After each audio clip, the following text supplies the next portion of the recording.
La saison du Real Madrid est un raté absolu sur beaucoup de points et on va en parler dans cette vidéo. Salut à tous, les gars, c'est Azial. Aujourd'hui, on se retrouve pour une nouvelle vidéo. On va parler de l'actualité du Real Madrid avec comme sujet principal de cette vidéo le retour, on va dire, sur la quatrième défaite de la saison face au Barça. La quatrième défaite lors d'un Classico. Au-delà de toutes les déconvenues que tu as connues cette saison, je pense que l'une des plus grosses hontes peut-être, c'est de t'être fait, tout simplement battre, mais battre de manière à la limite, j'ai envie de dire, à des moments honteuse par le Barça 4 fois cette saison. Et en plus, sur les deux dernières rencontres, on va dire qu'il y a eu un arbitrage très sympathique envers ta personne. Donc c'est d'autant plus, je trouve, honteux, d'autant plus grave de t'être fait laminer autant en termes pur football, parce que finalement les deux derniers matchs en termes de score ça a été, mais en termes de prestations footballistiques, je pense que c'est une honte que le club n'accepte pas. Et c'est d'ailleurs pour ça, je pense qu'il y a autant de mouvements de manière aussi rapide au sein du Real. Parce que je vous dis la vérité, hein, moi je pense vraiment que si ce Real, imaginons, avait réussi peut-être à gratter une super coupe d'Espagne et à gratter une petite victoire en championnat contre le Barça, bah déjà, t'aurais au moins eu un trophée, que ce soit la Copa ou la Super Coupe d'Espagne en plus, et un trophée qui compte un petit peu plus que les deux qu'ils ont.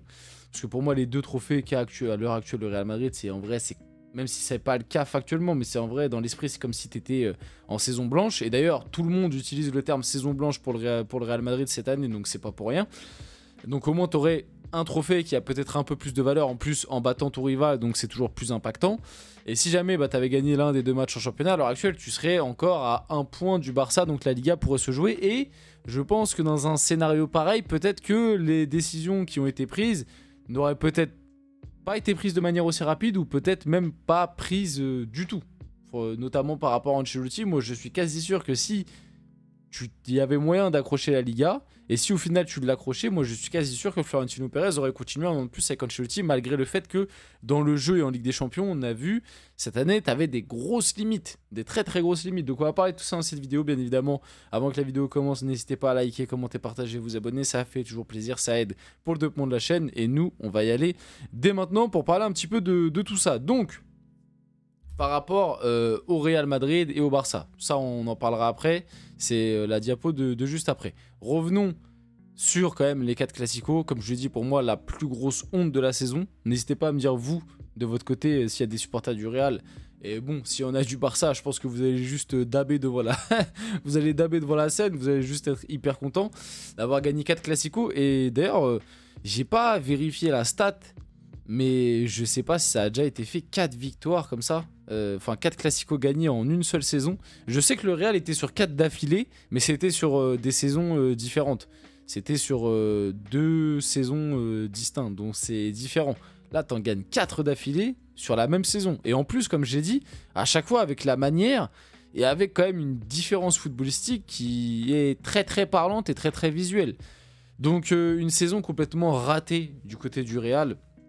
En Ligue des Champions, tu te fais sortir en quart. Je tiens à rappeler quand même la stat. C'est la première fois de l'histoire que le Real, coaché par Carlo Ancelotti, sort en quart de finale. C'était jamais arrivé. C'est-à-dire que quand Ancelotti était au Real Madrid, c'était minimum demi-finale à chaque fois, tous les ans. Tous les ans qu'il a fait au Real Madrid, il a toujours fait demi-finale, sauf du coup cette année. Décidément, Mbappé, il est vraiment venu pour éteindre, éteindre des legacy, mais dans le mauvais sens du terme.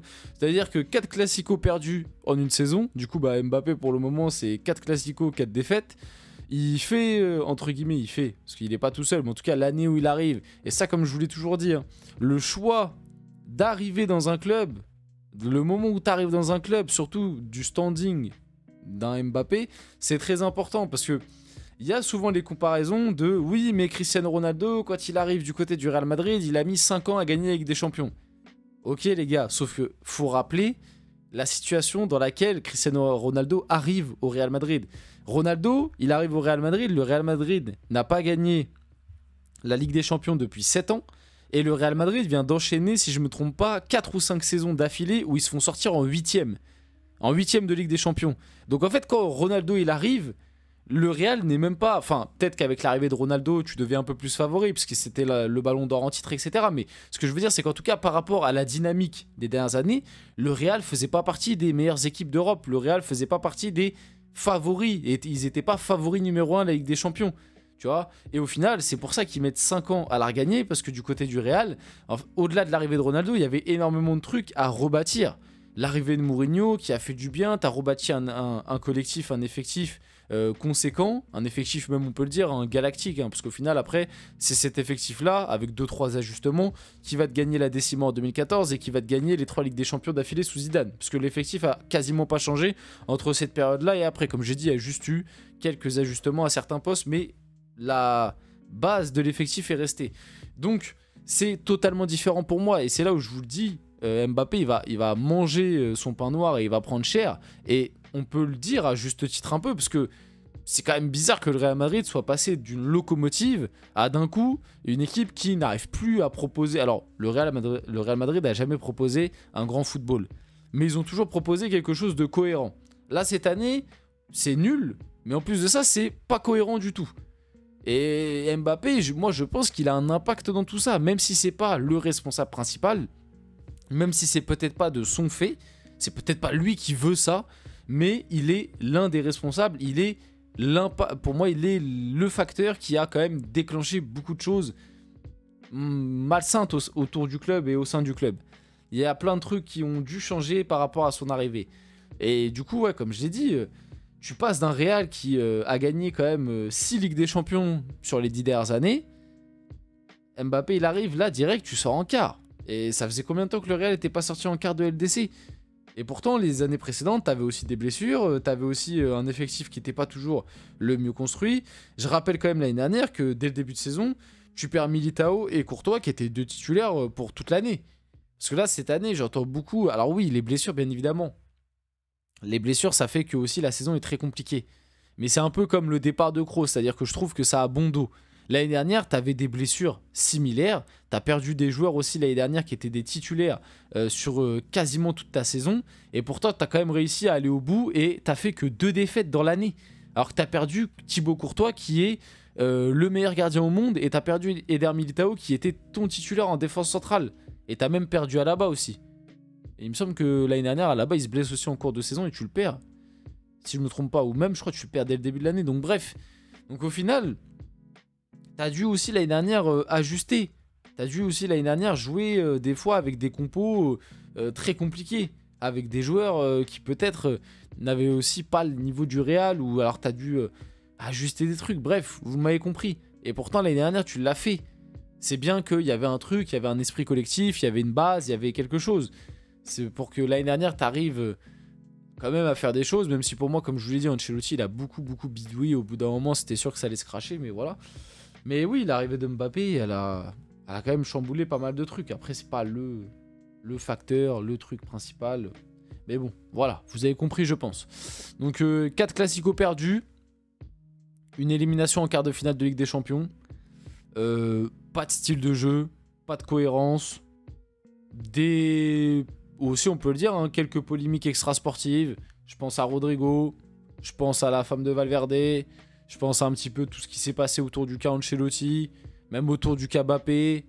Est-ce qu'il faut le faire jouer à gauche, à droite, en neuf? Est-ce qu'il faut l'associer avec Vinicius, avec Rodrigo? Est-ce qu'il faut en mettre que 2 ou est-ce qu'il faut en mettre que 3? Bon, bref, vous avez compris. Il y a eu plein de problèmes du côté du Real cette année. Il reste à voir maintenant comment ça va se passer l'année prochaine. L'arrivée de Xabi Alonso, en vrai, ça va être un peu hype.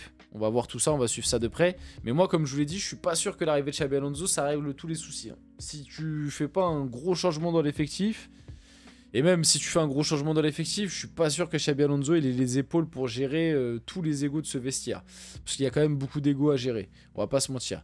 Et comme je l'ai toujours dit, le problème pour moi du Real, avec cet effectif-là, c'est que tu as trop de mecs qui veulent la lumière et tu as trop de mecs qui veulent gagner le ballon d'or. Et ça, au bout d'un moment, ça va te porter préjudice pour moi. 23 minutes sans toucher le ballon dans le camp du Barça. De la 14e à la 37e minute, le Real Madrid a été incapable de toucher une seule fois le ballon dans la moitié de terrain du Barça durant le Classico. Ça montre encore une fois bon bah voilà, le style de jeu qui est complètement absent, le fait que footballistiquement tu sois quand même j'ai pas envie de dire à des années-lumière, mais t'es à un monde en tout cas du Barça, et on l'a encore vu avec cette stat du coup, et pendant le match on l'a vu aussi avec nos yeux. Pour la première fois depuis 2006, le Real Madrid a encaissé 4 buts dans une première mi-temps de Liga. Ça c'est une stat qui fait très mal et qui est assez honteuse, et qui montre aussi que bon, l'année prochaine, va falloir aller chercher du monde derrière. On va pas se mentir, parce que défensivement, t'as quand même beaucoup de joueurs qui sont pas forcément au niveau, même si comme je l'ai expliqué juste avant, côté Barça, par exemple, tu avais Eric Garcia et Gérard Martin. Hein. Je pense que Eric Garcia et Gérard Martin, tu les mets du côté du Real, ils sont tout aussi catastrophiques que Fran Garcia et Lucas Vazquez. Donc c'est bien que tu n'as pas réussi aussi à créer ce truc collectif. Donc c'était le dernier Classico pour Carlo Ancelotti avec le Real Madrid. 20 matchs, 9 victoires, 11 défaites. On va dire qu'il n'a pas toujours été en réussite face au Barça. On finit la vidéo là-dessus. J'espère que cette vidéo vous a plu. Si c'est le cas, n'hésitez pas à liker, commenter, partager et vous abonner les gars. C'était Azial. On se retrouve très rapidement pour une prochaine vidéo.